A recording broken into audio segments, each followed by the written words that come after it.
Blog Talk Radio.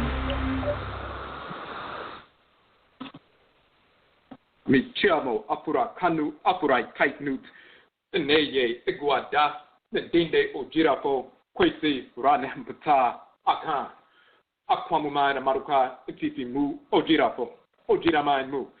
Greetings to all Afurakani, Afuraitkaitnit people, meaning Africans, black people. Today is EGUA Day, Marketplace Day.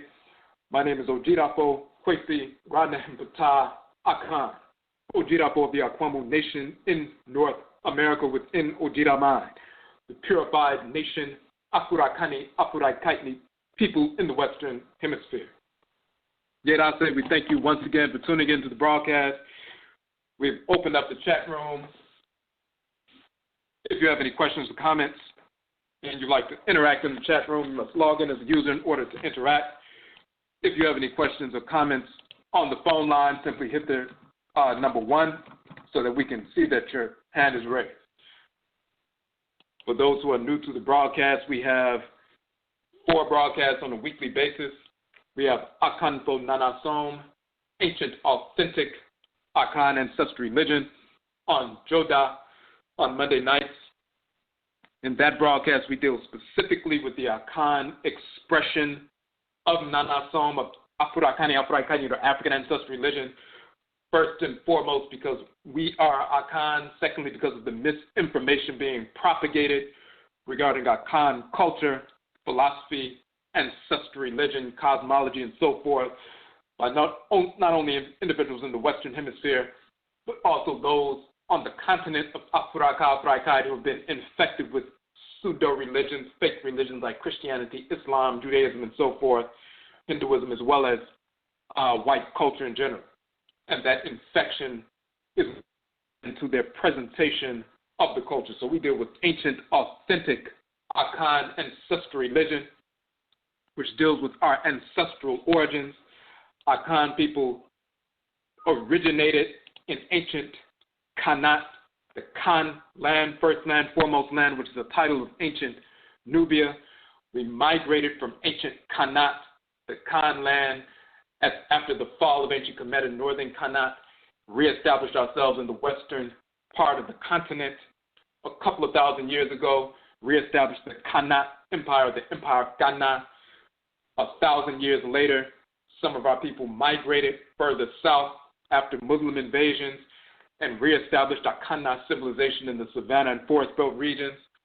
Centuries after that, some of our people were taken from those regions forcibly and forced into North, Central, South America, the Caribbean, and Europe during the Musul Kessier, the Great Perversity, the enslavement era.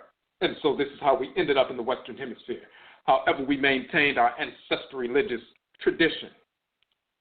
So thus the Akan ancestral religion in South America and Suriname is called Winti from the Akan term Winti. It is called Obia in Jamaica from the Akan term Obai. It is called Hoodoo in North America in the United States from the Akan term Undu, meaning medicine from roots, trees, plant life. This is the origin of root work and so forth. It also, Hoodoo or Undu also means to become heavy with the spirit through spirit possession, spirit communication. These terms, Undu meaning medicine from roots, trees, plant life, and also to become heavy with the spirit, have the exact same definitions in the language of ancient Kemet and Kanat, as shown in the Medusa, in the hieroglyphs and so forth. One of the titles of ancient Nubia, the Kan land, is also called the Udu land, and the people called the Udu people. The term for altars, shrines, and the offerings we give on the shrines, the altars and so forth, in the language of ancient Kemet and Kanat is also Undu, which we've shown that in our book, Hoodoo People. So we're showing our ancient, unbroken continuum of ancestral religion, specifically Akan ancestral religion, from ancient Kanat, Nubia, to the western part of the continent, Akan civilization, into North, Central, South America, the Caribbean, and so forth. So this is what we deal with on Joda Monday nights. On Abenaa Tuesday nights, we deal with the broadcast is Ojira, which means purification. It also means to celebrate a ceremony of purification in the language of ancient Kemet and Kanat, also in the Akan language. We deal with ancestral religion in general, not just the Akan expression, but ancestral religion in general, and how it impacts every aspect of our lives as Afurakani, Afuraitkaitnit people, African Black people, wherever we exist in the world. Ancestral religion, in essence, is the ritual incorporation of divine law and the ritual restoration of divine balance. That means through ritual, we incorporate those things, objects, deeds, and entities we need to incorporate in order to harmonize our thoughts, intentions, and actions with divine order. And through ritual, we reject those things, objects, deeds, and entities we need to reject in order to restore balance to our thoughts, intentions, and actions, and thus realign ourselves with divine order. So the ritual incorporation of divine law and the ritual restoration of divine balance, these are the expansive and contractive poles of ancestral religion. We state that Ojida purification operationalizes Nanasom. Purification operationalizes our practice of ritually incorporating law and ritually restoring balance to our thoughts, intentions, and actions. When we purify ourselves through ancestral religious practice, then we can execute our divine functioning creation harmoniously. Our culture, our ancestral culture as Afurakani, Afuraitkaitnit people, is the divine acceptance, the law or love of order, and the divine rejection, hatred, repulsion of disorder and its purveyor.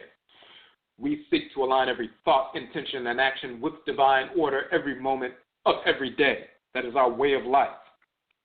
When we make legitimate mistakes, we engage the ritual process to ritually incorporate law and ritually restore balance so that we can get back on track with executing our divine functioning creation and aligning every thought, intention, and action with divine order every moment of every day. And this is how ancestral religion impacts every aspect of our lives. So we deal with purification of concepts, purification of cosmology, purification of the understanding of ritual practice and so forth. As is born of our ancestral blood circles, we have maintained our ancestral traditions, religious practices, and so forth in our spirit genetic blood circles wherever we were forced into the Western Hemisphere. We are therefore not dependent on anyone outside of our direct ancestral blood circles for our ancestral religious practices. We continue to communicate with our ancestresses and ancestors and the Abosom, the Orisha, the Vodou, who are assigned to us pre-incarnation.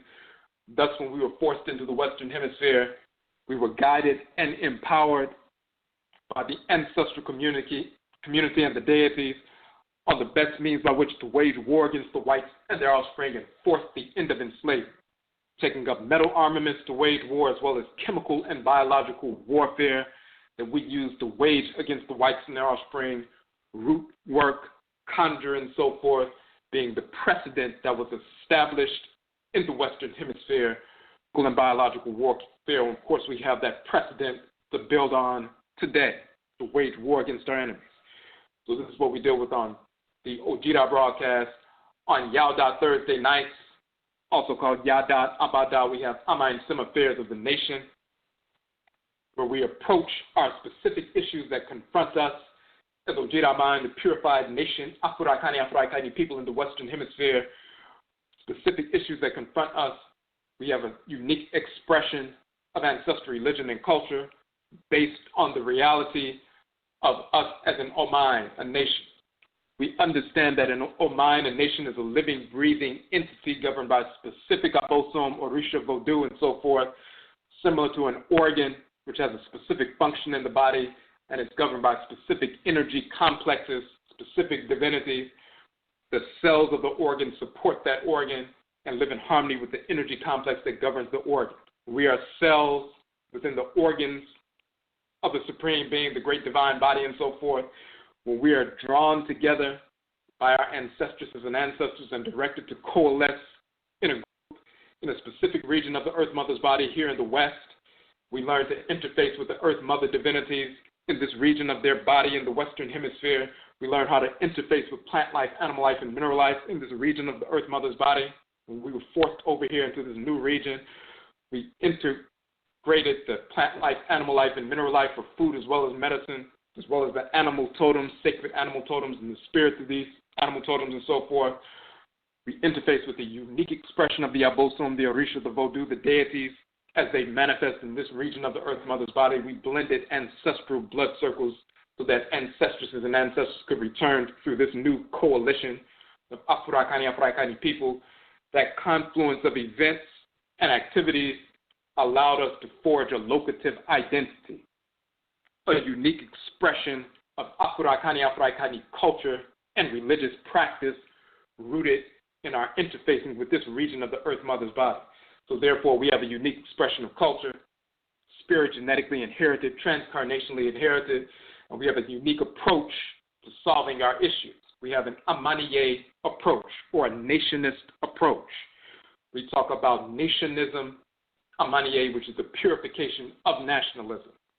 So we have a nationist approach to solving our issues, a holistic approach to nation building rooted in our proper definition of what an Oma and a nation is. So that's that broadcast on Yauda Thursday night. The night is Awukuda, Akorda Wednesday night, and we have EGUA Marketplace. We showcase Afurakani, Afuraitkaitnit businesses, organizations, and institutions.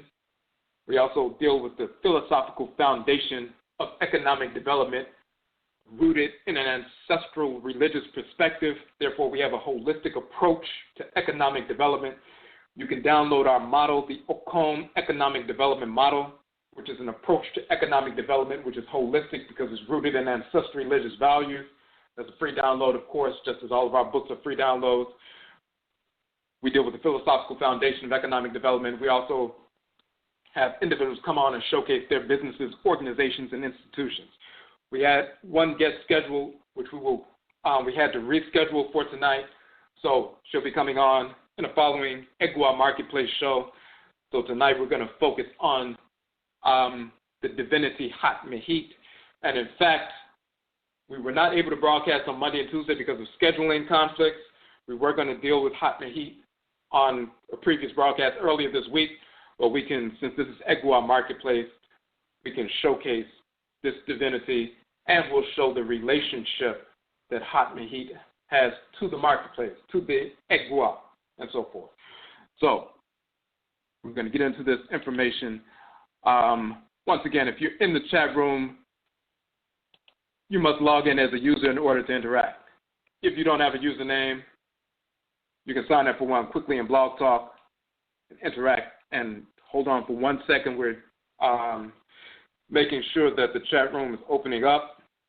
It was taking a second to open up. Okay, so it's opened up now. And let me make sure we have one more piece open. Hold on 1 second. Just want to pull up one more link and we can get started. Okay, so when you see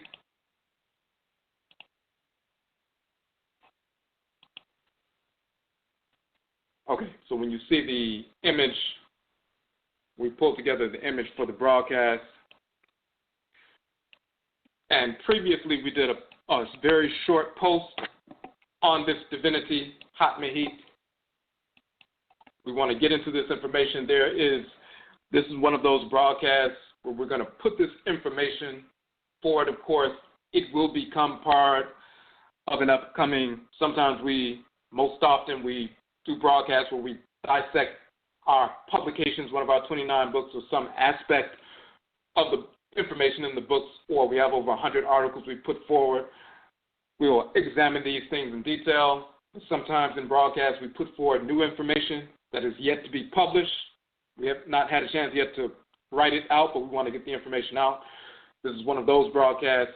We'll put this information forward. It will become part of an upcoming book, and all of the information we talk about tonight, as well as further detail, will be included in that publication. So previously we did a short post on Facebook just introducing the divinity Hat Mehit. And that particular post, we stated she's an Ntoro, a goddess in Abosom, Orisha Vodou, of fertility and abundance. She's called the foremost or head of the fish. You see her, symbolism, the divinity, the female divinity, and on top of the head she has a fish. So she's the foremost or head of the fish. Hat means first, foremost, best of a class, leader, and so forth. One of the definitions of Mehit or Mahit or Mohat, as we will show, means fish. That's one of the definitions. She's the foremost or head of the fish. Mother of Heru Pakart and the wife of Baneb Jed. We did a broadcast on Baneb Jed, the great Ram divinity who's been corrupted into Baphomet and so forth, which is pure nonsense. So when we talked about Baneb Jed governing the thyroid as well as the parathyroid, we went into detail about that. So he is the husband of Hat Mehit. Now, when you see her as the foremost or head of the fish, and the whites and offspring were unsure about who this divinity is, what her function is. So they would just say, oh, well, she was an ancient divinity. She's attested since the 4th dynasty. In different texts of ancient Kemet, she was just a fertility divinity, and she had to be given a husband, so she was given the husband of, her given Baneb Jed as her, or Baneb Jedet as a husband, and that's all they can say about her. Or she was a primordial fertility deity, or maybe she was a deity of fish, and that's all they can say, because they're unsure about who this divinity is. Of course, we know who the divinity is because we invoke this divinity. And Afurakani, Afuraitkaitnit people across the board invoke this divinity, whether we're on the continent of Afuraka, Afuraitkaitnit, or in the Western Hemisphere, in the Hoodoo tradition, Juju tradition, Vodou tradition, Wanga tradition, and so forth.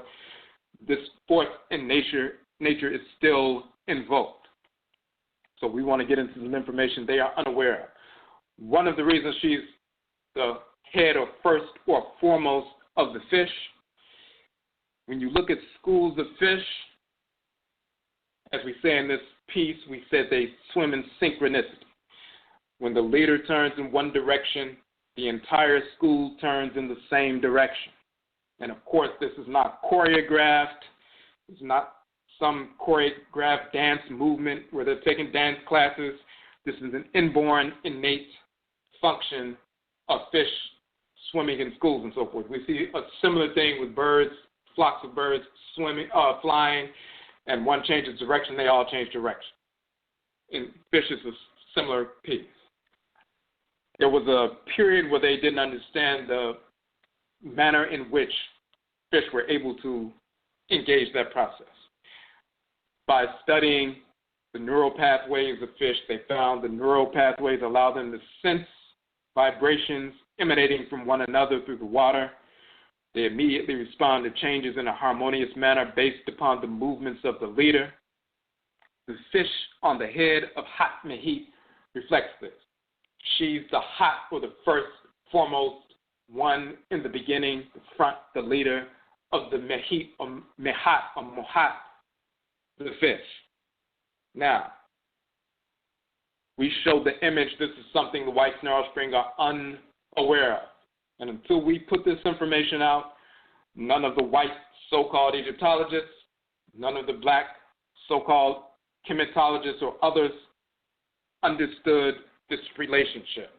But it comes from direct experience and, of course, is borne out in the text. So we say the abode of Hat Mehit within the Afurakani, Afuraitkaitnit African black body is the pharynx and nasal cavity. If you look at the image, the side view of the face and so forth, the cutout, you'll see the direct relationship. The fish of Hat Mehit, you see the fish on the head of Hat Mehit, but you see that fish right inside of our heads. Takes the shape of the fish on the head of Hat Mehit. The pharynx is located at the back of the buccal cavity, and there's a muscular membranous conduit involved in the digestive system, respiratory system, and key, hearing and phonation. The pharynx is involved in phonation by changing the sounds produced in the larynx, which is the voice box by the vocal cords. The opening of the auditory tube is also located in the pharynx and connected to the inner ear. This facilitates attunement to and the specificity within groups of individuals. So when we're talking about phonation, sound vibrations being released and so forth. The pharynx is directly related to that. The auditory tube is connected to the pharynx. So when the fish are underwater, the leader is moving in a certain direction, there's a release of sound vibrations. The neural pathways release these emanations and so forth. It moves through the water. The other fish pick up on these vibrations, and they move in the direction of the leader, and it's within nanoseconds they all shift and move at the same time. The capacity for them to move like that as fish, you see that same capacity within us. We have the fish literally inside of our heads, the same fish that's on top of the head of Hat Mehit. So this is why we say Hat Mehit leads or directs. Hat meaning first, foremost, leader of a class. Leads or directs our spirits to harmonious actions which steer us away from danger, predators, and toward fertility, abundance, and replenishment. So she directs us to harmonious actions. When the leader of the fish moves in one direction, they all move in the same direction. That's harmonious action. She steers us away from danger. When they come together in the school and they move in a large group in that fashion, then that helps to repel certain kinds of predators when they're all moving in a large group. If they were singular and moving in different directions, isolated and so forth, easier for certain predators to feel like they can pick them off and so forth. When they're moving in a large group, moving in the same direction and so forth, it helps them with regard to warding off predators. So it's harmonious on one hand, steers us away from danger, predators, but towards fertility, abundance, and replenishment. We then say Hat Mehit is an Ntoro and Abosom and Orisha Vodu, a divinity who we invoke on a regular basis for direction spiritually, on an individual level, and for direction in our work for her school of fish, we the Afurakani community. So that school of fish, that great number of people, that collective, she helps with the direction of the collective. She's the head, and she's leading us towards fertility, abundance in a harmonious fashion, steering us away from danger and so forth. So if we look at the term Mehit and some of the definitions for that, then we can get into some more detailed information. Hold on one second.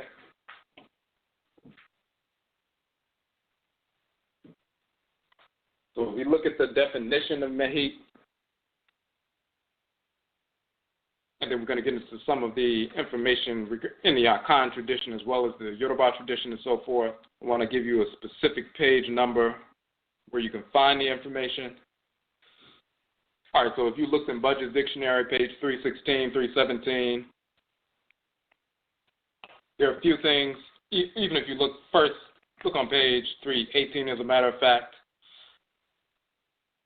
Mehit can be meaning the flood, talking about the flood waters and so forth, dealing with the inundation, well watered and so forth. Meh and Mehit means northern land, which is the delta in ancient Kemet. But it also means to fill, and because it means to fill, it also means to flood, and in relationship to the land, that means the land that is filled, the land that is flooded, the land that is well watered, the northern land, the delta.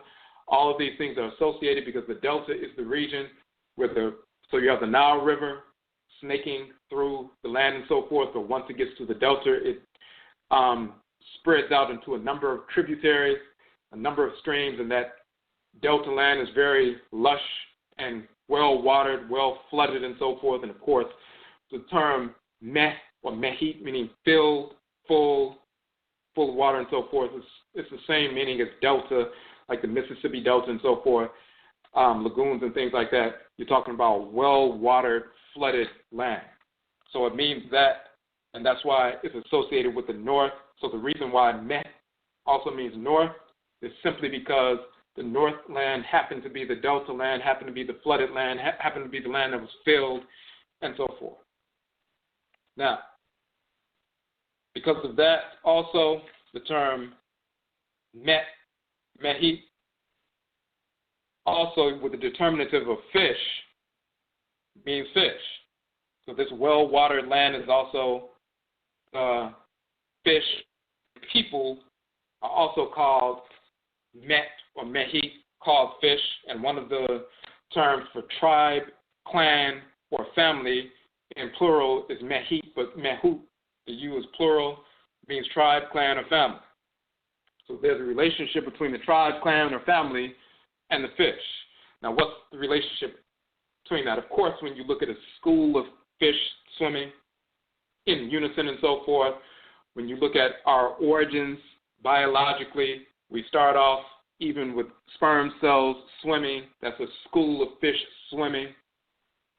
Shrines for ancestresses and ancestors and so forth, and they unite. One of them will unite with a ovum cell and so forth. So that's the first school of fish. Mehit, starting off as Mehit, a collection of a tribe, family, clan, Mehut or Mehit and so forth. And then once conception takes place and there's implantation of the zygote becoming the embryo into the uterus and so forth, then we begin to develop. And we start off like a tadpole, and we in a fish state, and we begin to develop. So if you look at the stages of development within the womb of the mother and so forth, we are in that amniotic water, within that fluid. We start off, quote unquote, as fish, as children of Het Mehit. She's the first foremost leader of the Mehit, the fish, and we're developing within the womb and so forth, and we're moving and developing and growing, expanding, and we go from like a tadpole state to a larger fish state, and then eventually our arms and legs and so forth develop, and we take on that land animal state, so to speak, and then we develop into the full, quote-unquote, human form. So that's the real, in reality, the evolutionary process from the oceans to the land and to the human being. We're not descendant from apes and so forth. That's nonsensical. So the evolutionary process going from those different stages you find within the womb. So we start off as Mehit, fish, quote unquote, our clans, tribes, family of the Mehitu or Mehut, the fish and so forth, and she is the leader. We're developing within that. And then, of course, we're born into the world. So one thing we want to get to is this relationship. Let me pull this up for a second. Hold on one second. Just trying to pull up the information right quick. Taking a minute to come out. Okay. Now, when we're talking about ancestral religious practice, and we talked about that fertility, abundance, harmony, and so forth, of course, when you talk about the fish swimming through the water, that's akin to sperm cells swimming through the fluid and then connecting with the blood that carries the ovum and so forth. And when they're talking about her dealing with fertility, that conception process takes place within those waters and so forth, and then fertility is manifest, and then abundance is manifest and so forth. Now, when we deal with this fish divinity, and we're looking at these different schools of fish swimming around, and we're talking about fertility and her being a healing divinity and so forth, how does that come together? Such a religious practice, and having direct knowledge of that kind of ritual practice. We can start from where we are right now. When we engage the ritual practice in the Hoodoo tradition, which is the Akan tradition in North America, the Juju tradition, which is the Yoruba tradition in North America, the Voodoo tradition, which is the Ebe and Phone tradition in North America, and so forth, we engage this divinity. So when people have experience, they can talk about this experience. For example, in the Yoruba tradition, they will call one of the major mother divinities, and we're going to get into the relationship, Yemoja, and it's comprised of Yeye, Omo, Eja, Yeye meaning mother, great mother, and so forth, venerated mother. Omo Eja means, Omo means children, Eja means fish, so the Omo Eja, the children of the fish, the great spirit, fish, and so forth, the fish children, and Yeye, Omo Eja, becoming Yemoja, the mother of the fish children, that's a title and so forth. And then we have, different divinities and different traditions having that same process. But how does that relate directly to what we're dealing with? Because some people will say, well, that's not really the, etymology of the name, and it's really just talking about the mother of the waters. But actually, it's directly related to the fish. Here's the divinity right here, with a fish on her head. When we engage in ritual practice, for example, someone in the voodoo tradition, someone I'm in communication with, she was explaining how when she goes to the waters to engage the ritual process and invoke the voodoo, once she engages in incantations and so forth, then all of a sudden the fish surfaced to the water and began to leap out of the water, because she's part of the invocatory process is to invoke the spirits that govern the water, inclusive of this divinity. In the hoodoo tradition, for example, one of the processes we engage in when we go to the river and so forth to engage the Okra or the soul washing ritual, one of the processes that takes place, we can go into a river. We often would choose a river where we can find a stone-like platform in the midst of the river. We can go out into the middle of the river and get on that platform, that stone that's emerging from the water and so forth. When we engage the invocatory process, invoke the Abosom, as well as the non-anoman samanful, but invoke the Abosom of the river. Once we begin to give the offering after the invocation, what takes place is that all of a sudden the fish start swimming toward the hand that we're putting down into the water to give the offering, or where we're pouring libation. When we first go out, the fish aren't around. But once we begin the invocatory process, then they begin to swim all around the hand, especially when we're putting the hand in the water to give the either pour libation or give the offering. But even just the pouring of libation, once we stoop down and pour the libation after we invoke the divinity, then all of the fish begin to swim toward that area. We also have the experience of, depending on where you are, engaging the same process. You go out, nothing is happening in the river and so forth. You invoke the Abosom of the river, and once you stoop down to pour libation, all of a sudden the geese come and swim right up to your hand when you're invoking, when they were not up, in the line of sight prior to the invocation. But as soon as the invocation begins, the Abosom responds. They stimulate their energy within the water and send their animal totems directly to you to respond. Same thing with the geese is the same thing with the fish. So we have that experience, and that's a response to this mother divinity, and she's bringing fertility, she's bringing healing, she's bringing direction, steering. So if you have some kind of even a communal effort that you're engaged in, assisting the development of the Afurakani community, family, clan, or community in general, and you need some direction, you need for people to pull together in a harmonious way to support a specific effort that's nation building in that sense, and you invoke Hat Mehit, she will stimulate that fertility. She'll restore order to where there was some deficits in the energy complex, so that on one hand you can be a conduit for the unification of the community, for the healing of the community, and so forth. You'll be able to be a conduit where you move forward in the community and you can help people come together and be steered together in a harmonious way, just like the fish coming together and moving in the same direction, so that we can overcome deficits. When we talked about the affairs of the nation, we're talking about a nationless approach to solving our issues. When we have an issue as a community, we need to come together as a community to heal a certain issue, or, restore a certain deficit in our energy complex and so forth, so we can have what we need to heal ourselves, build, repair, do whatever we need to do in the community. We invoke this great mother divinity, and she operates through us. So we have that capacity. We've been engaged in that process ever since we've been here. Even if we don't know the specific name of the divinity, when we get to the Western Hemisphere and are no longer fluent in the language, it's no different than if a child is born in Afuraitkaitnut who is deaf In fact, they get special attention by the ancestresses and ancestors and the Abosom, because they become like shrines for the Abosom and the Nsamanfo. They become possessed and so forth. Sometimes they become priests or priestesses or attendants of shrines and so forth, because they don't have that capacity to hear or speak. So their other capacities are more heightened.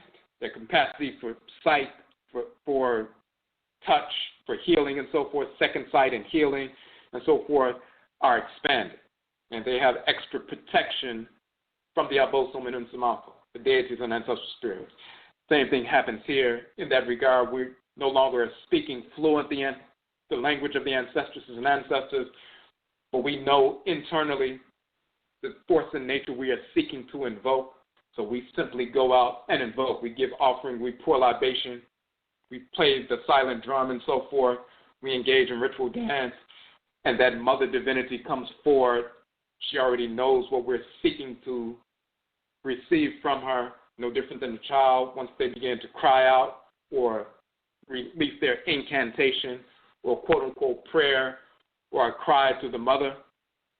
Then the mother understands already that the child at some point is going to be ready for milk, ready for feeding. But she waits for the child to be ready, and the child cries out, and she responds by giving the child the milk. And the same thing is true with the Abosom, the mother divinities. They know what we need, but when we're ready to receive it, then we quote-unquote cry out through ritual incantation, ritual song, ritual dance, ritual offering, and so forth. That is the provocation, the provocatory process, and then the mother divinity responds. Even if we're not speaking the language, they know exactly what we are seeking to receive, because the projections from our spirit, that need that we have, that deficit that we may be experiencing, the divinity can fill in that deficit. And when we talk about filling in, of course, once again, meh means to fill, fully water, and so forth. So we have that direct experience on a regular basis. We've had that for hundreds of years here.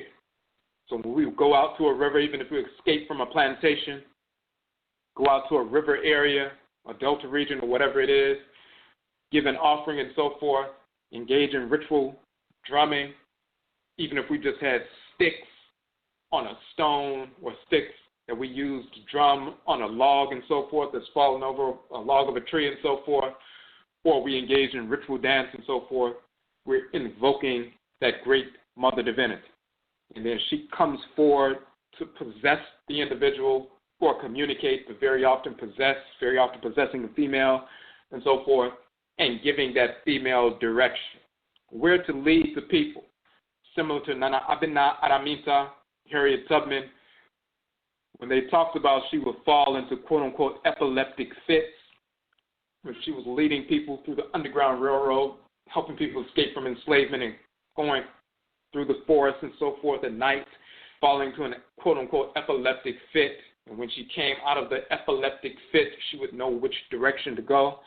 It wasn't an epileptic fit. Of course, the whites in their offspring would say that spirit possession, the Akom state, she becomes possessed by the Abosom, possessed by the Nananoman Samanfo, sometimes possessed by this mother divinity, Hat Mehit, and so forth.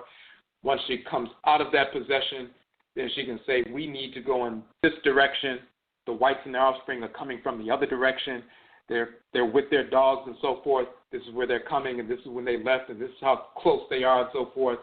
We need to go in this direction.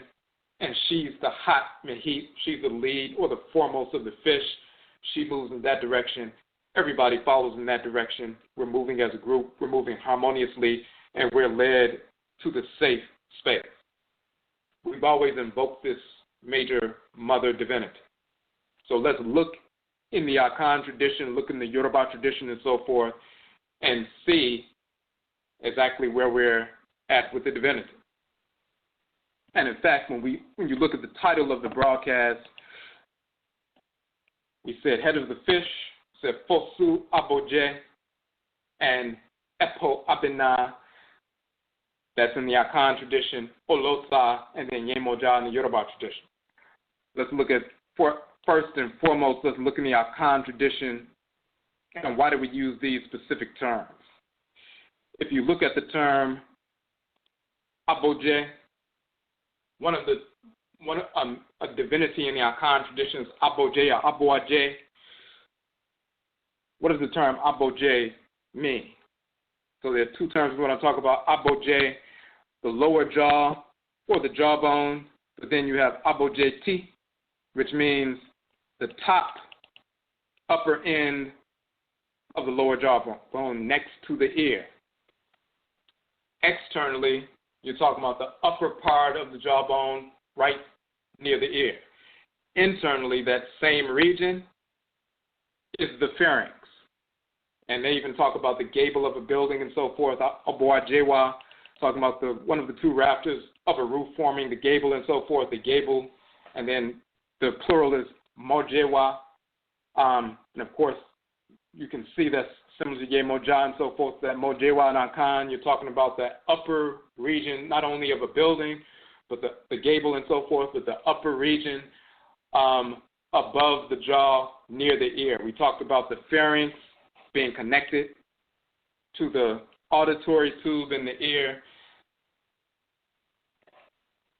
also associated with digestion, the respiratory system, but also the auditory tube dealing with sound and phonation.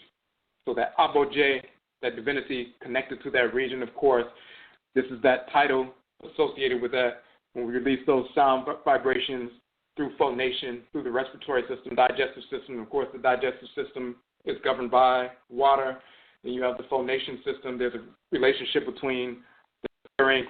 You have the nasal pharynx and the oral pharynx and the pharynx near the larynx and so forth. There's a connection between the water and the air and the sound vibrations. So the Akan term, Abogye, talking about the upper jaw, and the Abogye, meaning the top of the jaw and so forth, is directly pointing to the pharynx specifically. Now, we talked about the delta region is well watered and so forth. Let's talk about the delta region and this divinity in the Akan tradition. We talked about the term Abogye, that's the title of the deity, but there's another title as well. And there's a lagoon in EGUA in Ghana, which is they also call Cape Coast. And there's an article here that's talking about the fishermen who fish in the Fosu Lagoon in Cape Coast, which is EGUA, say they will continue to fish in the lagoon as usual because it would be a disgrace for them to stop fishing in the lagoon when the Fosu goddess had provided enough fish for them. So the Environmental Protection Agency was trying to direct people to stop fishing in the lagoon in that area of Ghana. But the Akan fishermen and so forth said, no, we're going to continue to fish in the lagoon. And this lagoon is the Fosu Lagoon. They intimated that whenever they suspended fishing in the lagoon, however short the interval, the priestess of the Fosu goddess complains that the goddess is not happy. When we don't fish, the goddess through the priestess complains that the goddess has an itchy hair due to the many fingerlings, and so we should fish for them. The goddess will not give to us her children anything that is unwholesome. And then they start talking about some other things, and then we also read the festival in the region, the EGUA region, which they call Cape Coast, but it's called EGUA.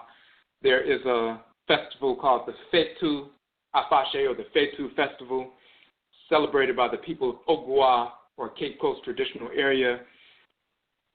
It's named after the Efutu kingdom from 300 years ago and so forth. A main feature of the festival is the state purification rites, which include the Paramount Chief's Yam Festival and is observed in the form of offering mashed yams to the Abosom, to the deity. There's also a display of traditional priests and priestesses on Monday night, which attracts a large crowd and so forth. Another significant feature is the observance of Bakatwe. The ceremony involves cutting through the sandbar, separating the Fosu Lagoon and the sea to allow the lagoon access to the sea. So there's a connection between the lagoon and the sea. the great mother divinity which governs the sea, the ocean, and so forth, and then the lagoon divinity who's directly connected to the sea, which we're about to get into. The Omahini, the paramount king, and so forth, as part of the event, pours libation to the deity Nana Fosu. The Omahini's net is cast 3 times into the lagoon to signify the lifting of the ban on lagoon fishing. Various fishermen's groups in the municipality organize some other activities and so forth. Now, Nana Fosu, if you look at the term Fosu, the term Fo means copious, many, abundance, and so forth, and Osu or Usio or Unsio means water. Fo also means well-watered, wet, and so forth. So Fosu means the well-watered, copiously watered area. That is a lagoon. So Fosu simply means the well-watered area. That's just a title of, instead of saying lagoon in English, you would say Fosu, which means well-watered area. Nana Fosu is the elderess Fosu. She's the elderess of the well-watered area, meaning the elderess of the Fosu. So that's why that's a specific title. But then we talked about the Abogye and so forth. That's talking about the region of the pharynx where the fish is inside the head. And they talk about the fishermen dealing with the priestess of Nana Fosu when they go to her, the great mother, divinity of fertility and abundance and direction and so forth, when they invoke her at the Bakatue festival and dealing with the fertility rites, and you read other things about Nana Fosu, then all of a sudden the fish show up in abundance. All of a sudden the fish show up and begin leaping out of the water. They begin to swarm the area and so forth, exactly on the continent as it is here in the Western Hemisphere when we engage the same divinity in the hoodoo process, the juju process, the voodoo process, and so forth. Dealing with that abundance, fertility, direction, all of that. Now, we talked about the connection between the lagoon and the sea. This is why we had in the title Fosu Abogye and Epo Abenaa.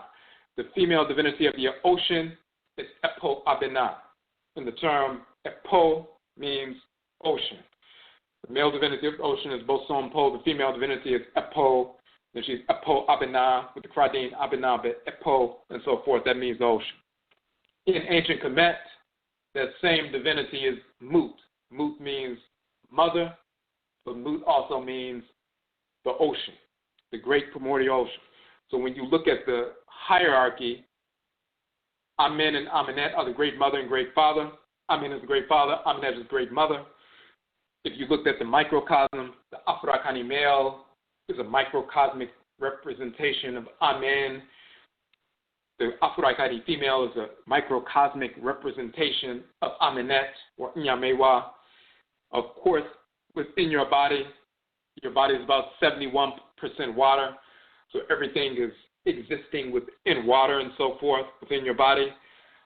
So that is the Mu on the male side, or Opo on the male side. That is the Mut, the water on the female side, or Epo Abenaa on the female side. In the great divine body of creation, the water system within the great divine body of creation is Mu and Mut, or Opo and Epo Abenaa and so forth. And then, of course, on Earth, the ocean, governs over 70+% of the Earth itself. So the great mother Mut, or Epo Abenaa, is the mother of the ocean, the spiritual force of the ocean and so forth. And then the lagoons and rivers and lakes and so forth are tributaries of the ocean.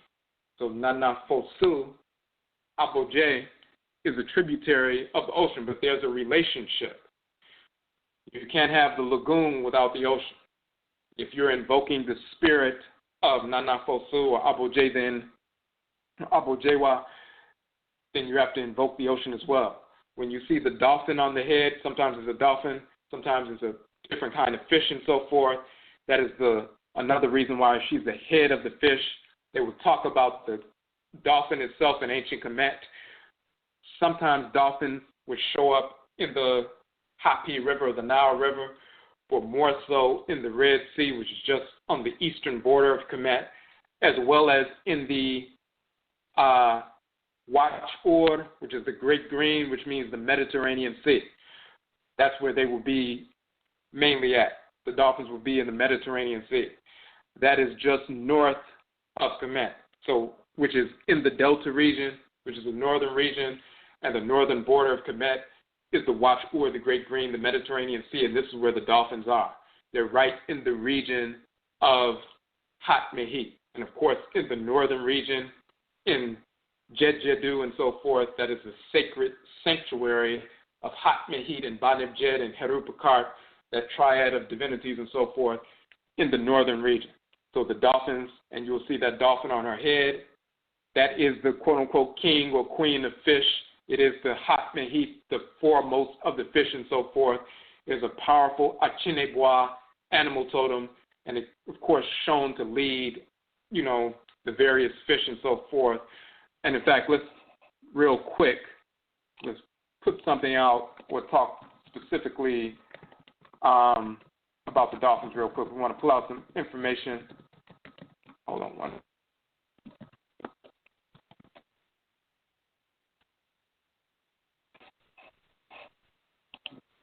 And we just want to pull this up.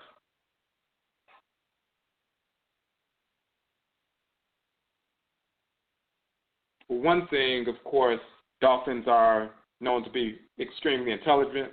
Their brains are near the size of the brains of human beings. Dolphins send out a sonar beam and a series of clicks that bounces off fish in the water when they listen to the echoes. The amount of time it takes for the sounds to return tells the dolphin the size of the fish and its approximate distance. In the wild, dolphins can live from 10 to 50 years or more, and they travel in family groups known as pods.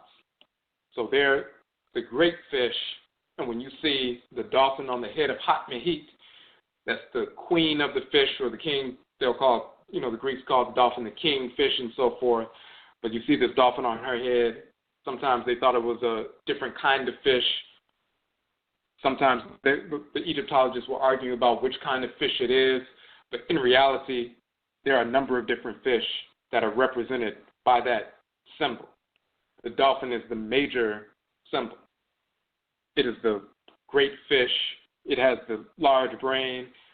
It has a unique capacity to communicate that's different than other fish in creation. Even with regard to the way they use the clicks and the sonar beams and so forth, traveling through the water and so forth, it's very akin to human speech when it's studied. So they have a unique capacity to understand, operate, show empathy and so forth for other family members, a number of different things that are very close to human beings, including the size of the brain. So, and of course you see their shape, and it's very directly related to the shape of the pharynx inside of the human being. And then they talk about the jaws of the dolphin, how powerful jaws are and so forth. So they have that capacity for protection. They have that leadership capacity. They're the queen and king of the fish and so forth, all related to Hat Mehit, the leadership capacity, the first and foremost of the fish and so forth, the leader of the group, the capacity to communicate and direct everything else. So, but getting back to this whole notion, so you have this great fish divinity, sacred animal totem operating within the water. So when you're invoking this animal totem, this spiritual force that utilizes this great fish as an animal totem, as well as other fish as well, in order to invoke that divinity, you're also invoking the great mother divinity, Mut, who governs the ocean, within which Hat Mehit is born, which in which the lagoon is born, or the rivers are born, as well as the animal totems that swim through the rivers and the lagoons and the lakes and so forth are born. So there's a connection between the two. And just like we have the term mama, and then we have big mama, and some people will call, the grandmother or great-grandmother mama as well, or enna as well, or nana as well, and so forth. We have that same capacity and that same usage in our ancestral languages. So sometimes that title, Hat Mehit, can be used for the great mother Mut as well. Just like Mut is the great mother, but then you also will see that Aset is called Mut because she's a mother divinity. You'll see that Nekebet, the great vulture, is called Mut as well because she's a mother divinity. So the term mother is used for various mothers, but then they have their own specific characteristics. The term Hat Mehit can be applied to Mut, and this is where some of the confusion comes in when Egyptologists are trying to figure out who's who. They work together. The lagoon is connected to the ocean. The rivers are connected to the ocean. The animal totem, the major animal totem, the great dolphin and so forth, as well as other fish, they swim through the ocean, but then they also enter into the lagoon as well. So you have that relationship between Fosu, which is the spirit operating through the lagoon, and the fish operating through the lagoon, and also the greater ocean, Epo Abenaa. You see that same relationship with regard to Oloosa in the Yoruba tradition and Yemoja. Oloosa is the divinity of the lagoon, including the lagoon and Lagos and so forth. Yemoja is the great mother of the waters and so forth. Yemoja is the same as Mut in ancient Kemet, the great mother of the oceans and so forth, the waters. She's the same as Epo Abenaa, the mother of the waters in the Akan tradition. Sometimes there's a mistake made where Yemoja is assumed to be the same, for example, as Aset. And they think that Yemoja is that mother divinity. But there is a difference. So to separate that out, in the language of ancient Kemet, you have Aset, and she's married to Asar. She's a mother divinity. Then you have Mut, the great mother. She's the great mother of the oceans. If you look in the Yoruba tradition, you have Oduwa, who's the wife of Obatala. Obatala and Oduwa are Asar and Aset in ancient Kemet. They are Awusi and Adjua in the Akan tradition. They're Obatala and Oduwa in the Yoruba tradition. Oduwa is the one that governs the womb, and the reproductive system, and the birth canal, the womb and the birth canal, and so forth. And of course, within the birth canal, within the womb, of course, you have the amniotic fluid and so forth. So she takes some of the great ocean water from the primordial ocean divinity, Yemoja, and pulls some of that into the womb space so that the child can develop within that amniotic fluid within the womb. So a portion of the great water is in the womb. It's like a portion of the ocean water outside is that same ocean water within the womb of a female when you're, nurturing a child and so forth and gestating a child. Yemoja is the great mother, Mut, ocean water and so forth. And then Oduwa is sitting in the womb. Yemoja is not the womb, or Yemaya is not the womb. Actually, Oduwa is the womb. Yemoja is the great mother of the oceans. That's the difference. It's the same as Aset. She's governing the womb and birth canal. Mut is the great mother of the oceans. Adjua in Akan, governing the womb and birth canal and so forth. Epo Abenaa is the great mother of the oceans. So that's key. That's the difference. And there's because of that confusion, then you have people talking about the relationship between Yemoja and Olokun because they're thinking that Olokun is the sea divinity and Yemoja is the upper portion of the sea and so forth, or she's the river and Olokun is the sea divinity. But when you look at different renderings of the cosmology, they'll talk about how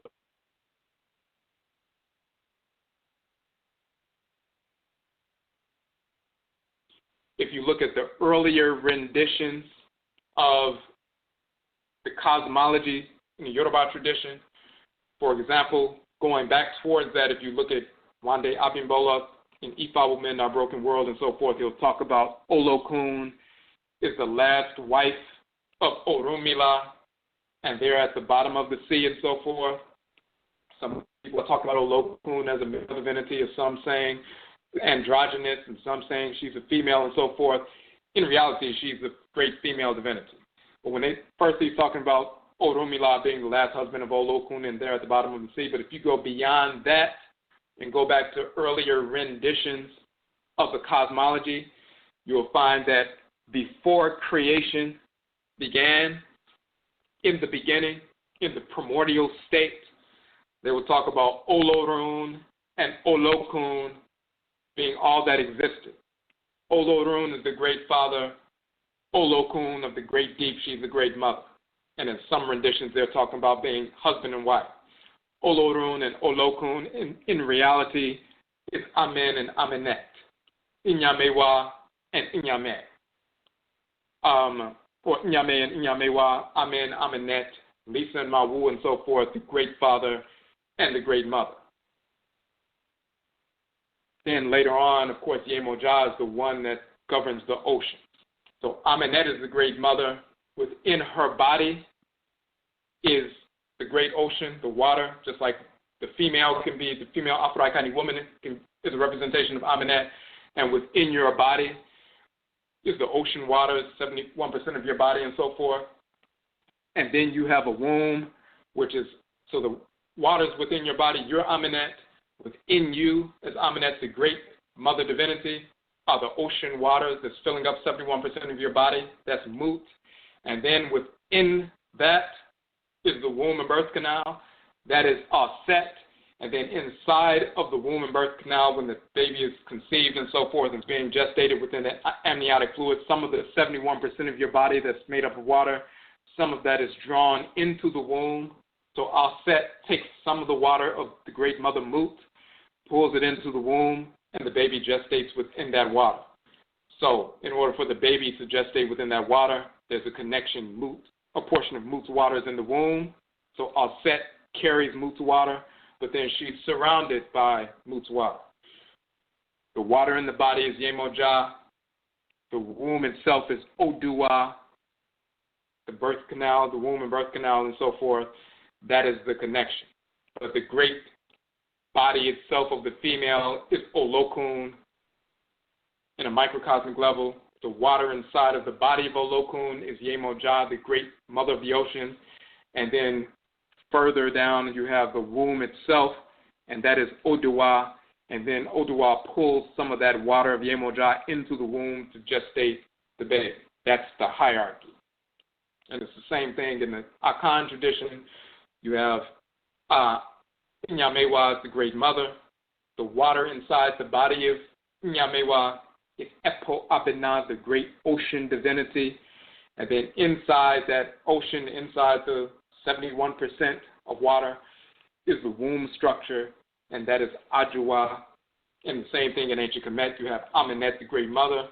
The water filling up the body of Amenet is Mut. Mut meaning water, but also meaning mother as well. And then inside the water structure is the womb and birth canal, that is Set. That's the representation. Because the water of Mut is drawn into the womb space so that Set can utilize it, because the water of Yemoja is drawn into the womb space so that Odua can utilize it to gestate the baby, Mut is outside, surrounds everything, but she's also inside as well. And the same occurs within the body. So when you talk about Hat Mehit, one of the Coptic derivations of the name Hat in ancient Kemet, the pronunciation is Het. One of the Coptic, the late Kemet dialect, variations of the pronunciation of Mehit is Mohit or Mohat. So instead of Hat, Mehit, in the Coptic dialect, it can be Het Mohat, and Het Mohat in ancient Kemet becomes Yet Moja in the Yoruba tradition, and Abogye and Abogyewa in Akan. But that Het Mohat or Yet Moja is that Yeye Omo Eja, the great mother of the fish children and so forth. We have the same divinity with the same name, with the fish on the head, and specifically the cosmological function of when you go out and invoke this divinity, when you pour libation, when you give an offering, the fish begin to jump out of the water. That happens in the Vodou tradition. The fish begin to swim around where you are. In the Hoodoo tradition and so forth, you look in the Akan tradition on the continent, when they give offerings to Nana Fosu, who's governing the lagoon and so forth, the fish begin to jump out of the water, become very active and so forth when the invocations of the priestesses of Nana Fosu come forward. This is ritual practice that we have direct experience of. So we know exactly who these deities are. And of course, as we said, Hat Mehit can be used as a title for this specific divinity, Hat Mehit, but also as a title, sometimes, of course, of the greater ocean divinity, Yemoja. This is why you have Yemoja, is Het Mohat, but then the child of Yemoja in the Yoruba tradition is Oloosa, which is the lagoon, and she's the Hat Mehit. But Yemoja is a title. Just like you have the title Yewa Jobi in the Yoruba tradition, that's applied to Yemoja. Yewa Jobi is also applied to Oshun and also applied to Odua as well. It is a title that's applied to different divinities. Mut in ancient Kemet, meaning mother, is a title that's applied to different divinities. And in this regard, you have Hat Mehit or Het Mohat becoming Yet Moja in the Yoruba tradition is applied, of course, that's her title, but it's also applied to the lagoon divinity as well. And that Oloosa is that lagoon divinity. She's a lagoon divinity in Yoruba. She's Fosu or Abogye in Akan, the lagoon divinity as well in Akan, dealing with the fish, the well-watered land, and so forth. The lagoon in the Yoruba tradition, Oloosa is the well-watered land. And in fact, let's look at what do they say about Oloosa as the lagoon divinity in the Yoruba tradition. We talked about Fosu, Nana Fosu, which simply means well-watered land. Her title, Abogye, and the priestesses of Fosu facilitate that abundance, and the fishermen go out and fish, and they send their children, the fish children and so forth, in that well-watered land for abundance and prosperity in the community. What do they say about Oloosa? Oloosa, Oniosa, the owner of the lagoon, is the goddess of the Lagos lagoon, and so forth. She sprang from the body of Yemoja, just as we talked about. The same thing with regard to, and Yemoja is the ocean. In reality, Olokun is the great mother. Inside the body of Olokun is the water, which is the ocean, which is Yemoja. And then Yemoja gives birth to Oloosa, the spirit of the lagoon. Oloosa supplies her votaries with fish. And there are several temples dedicated to her along the shores of the lagoon, where offerings of fowls and sheep are made to her to render her propitious. When the lagoon is swollen by rain and overflows its banks, she is angry, and if the inundation be serious and so forth, they return to proper limits. Crocodiles ate Oloosa's messengers. They may not be molested, talking about the crocodiles being sacred and so forth. Then they talk about things like they're supposed to bear to the goddess the offerings which the faithful deposit on the shores of the lagoon or throw into the sedge. Some crocodiles selected by the priest on account of certain marks borne by them are treated with great veneration. Of course, when you read about that kind of information, it's akin to Sobek, the great crocodile divinity in ancient Kemet, the Odenchum in the Akan tradition, Ajakpa in the Vodou tradition, the sacred crocodile and so forth, the great animal totem operating within the waters and so forth. So that's just another confirmation of that same kind of relationship with the animal totem and so forth. But the key is she's born of the body of Yemoja. She's the lagoon divinity. She takes the water of her mother Yemoja, or Het Mohat, and then she pulls it into her own body so she can be called Het Mohat as well, or Yemoja as a title as well, and so forth.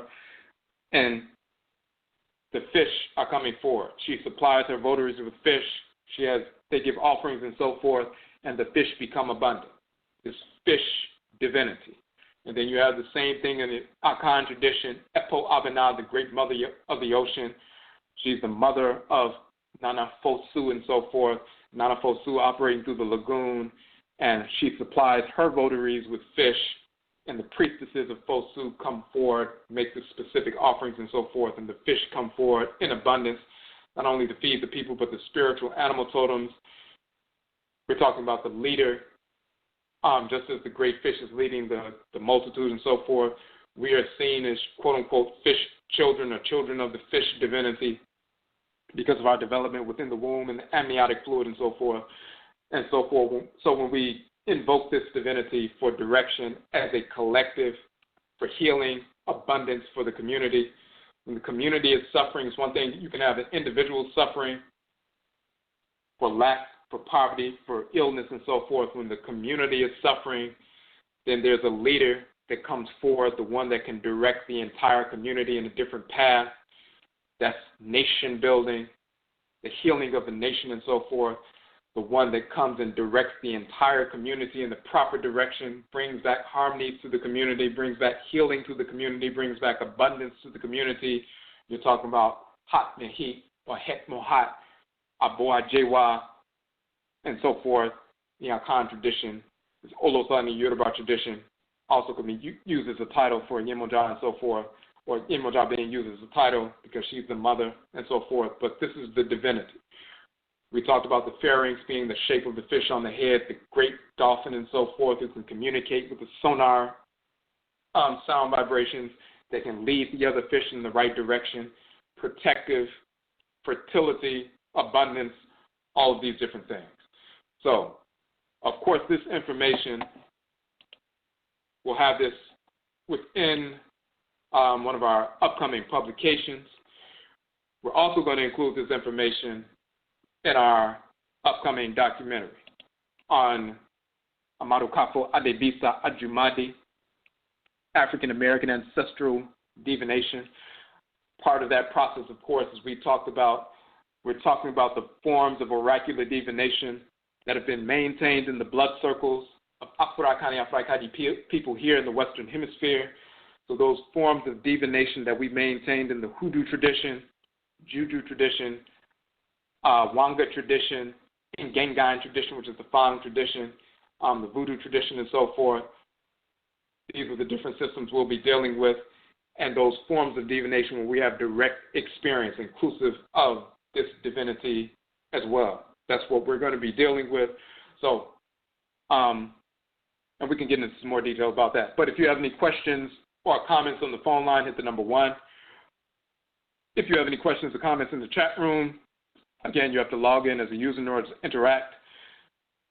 Now, as we mentioned in the previous broadcast, we actually have our Hat Mehit retreat coming up next weekend, February 16th through the 19th in South Carolina. When you look at the second trailer that we did for the retreat, you'll see that we show some dolphins in one of the lagoon areas on Edisto Island, and then we show an image of Hat Mehit, this form divinity who's the foremost of the fish. So you'll be able to see some of these animal totems of this divinity right there on Edisto Island, where we will be having the retreat. All the activities will be happening on Saturday and Sunday. People will arrive on Friday, leave on Monday morning, but Saturday and Sunday will be the sessions. We do have, there's one space left, specifically for sisters. There's a space for those, if somebody needed lodging, there was one space that opened up for sisters with regard to lodging. So some of the sisters have come together to rent out a beach house to share expenses with regard to lodging, so you'll be able to split the expense between 5 different individuals, which greatly, dramatically decreases the cost with regard to lodging. So if you would like to attend the retreat, that space is still open for the sisters. There's a space open for a brother as well, with regard to lodging as well. So if you would like to attend the retreat, those last 2 spaces, you can still get to those. So simply go to the Hat Mehit page on our website, and that link is on our, you can look on our Facebook page, We have a Happy Metairie event notification. We have a Happy Metairie page and so forth. You'll see the link there, ojiedafo.com/happy-metairie.html, and you can reserve those last 2 spaces. So that's coming up next weekend.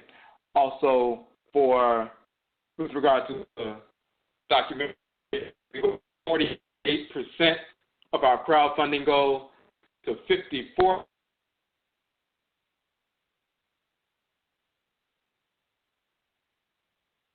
In a few weeks, we went, 6%.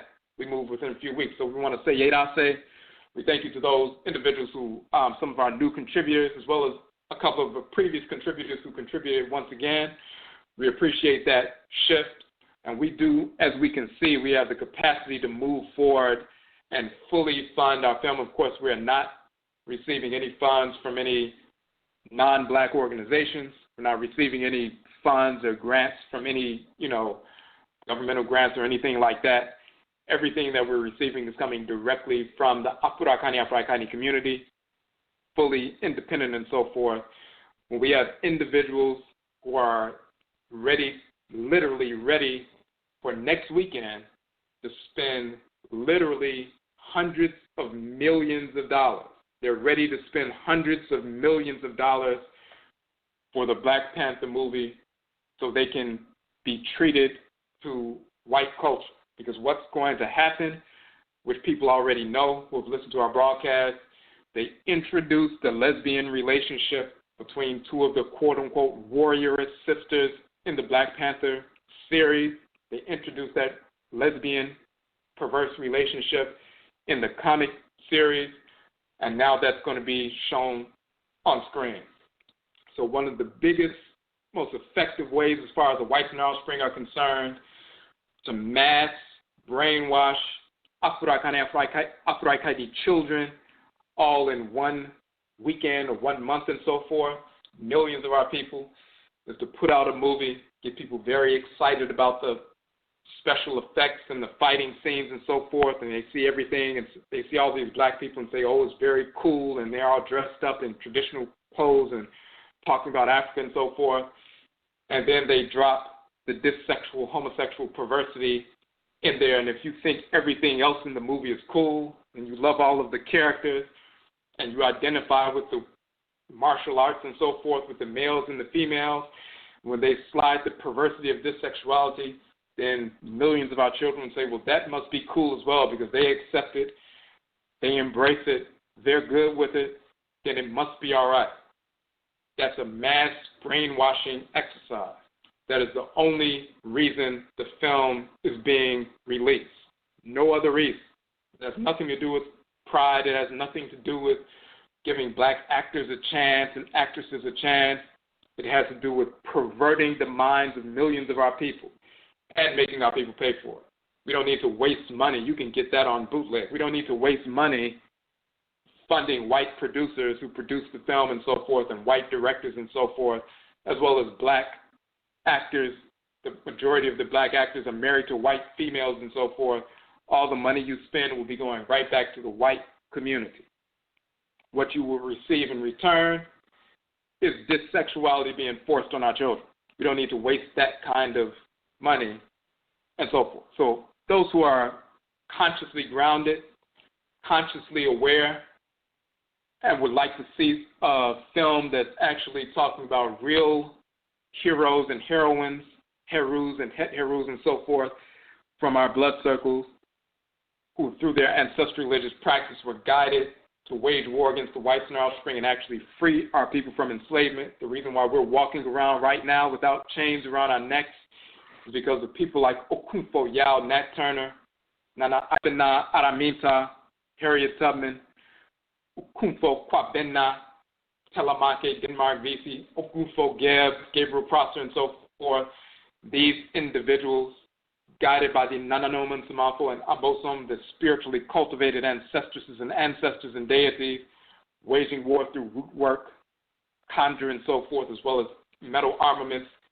They're the reason we're walking around. We need to learn about them, real herus and het herus, not pseudo-mythical heroes and heroines conjured up in the minds of white individuals to not only take our funds, but also brainwash our people.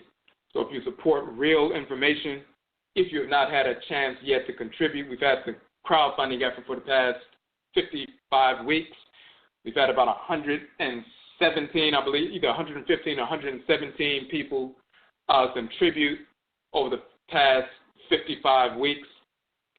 So we basically about 2 or 3 people on average per week, and some people have contributed more than once, 2 or 3 times. Some people have contributed like 5 times over the past year and so forth, and we appreciate that. But if you have not had a chance yet to contribute to our effort, please go to the AMARUKAFO ADEBISA site. If you can look, as we say, starve the beast and feed the pride. We make an assessment on a weekly basis in the Okra economic development model on what funds we would have potentially wasted with the whites and our offspring in the course of a week. And then we starve the beast and feed the pride, redirect those funds away from the white business and direct them to a black business. So if you were going to spend $5 at Starbucks or Walmart or CVS or 7-Eleven, if you make that sacrifice and starve the beast and feed the pride and redirect that to the black business of the week and direct it to our film and so forth, then that's a sacrifice where the whites and our offspring won't get those funds, but we can utilize those funds to complete our crowdfunding goal, complete the film. Once we reach that goal, we can complete the film within about a 30-day process, and then we can release the film in the spring and so forth, and then we'll have a real film dealing with real herus and het herus and so forth that our people, children and adults, can really benefit from. So we appreciate those who have contributed. It's almost 11 o'clock, so we're going to end the broadcast here. If you have any questions or comments, just simply send us an email. We appreciate the support. And again, Yedase, we thank you for tuning into the broadcast. And Yebeshiabio, we will meet again. That's all.